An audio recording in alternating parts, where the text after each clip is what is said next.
মবক্রেসির বিরুদ্ধে হচ্ছে বিএনপির কঠিন অবস্থান। আপনারা দেখেছেন, আমরা মবক্রেসির বিরুদ্ধে বিএনপি শক্ত অবস্থানে আছে।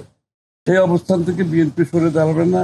বিএনপি বাংলাদেশের সহনশীল, পরস্পরের সম্মানবোধের রাজনীতি প্রতিষ্ঠিত করার জন্য অঙ্গীকারবদ্ধ। এখান থেকে সরার কোনো সুযোগ নাই।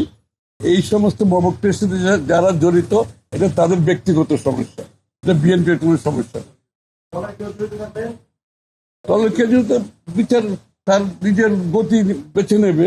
এখানে তো বিচার তো কারোর জন্য বিচার থাকবে, কারোর জন্য বিচার থাকবে না, সেটা তো আমার মনে হয় না। যারা আইনের শাসনে বিশ্বাস করে তারা সেটা কোনোদিনও বলবে না। সুতরাং আর যদি তাদেরকে পাওয়া যায় এরকম কিছু, নিশ্চয়ই যদি এরকম কিছু পাওয়া যায়, প্রমাণ পাওয়া যায়, নিশ্চয়ই দেবে।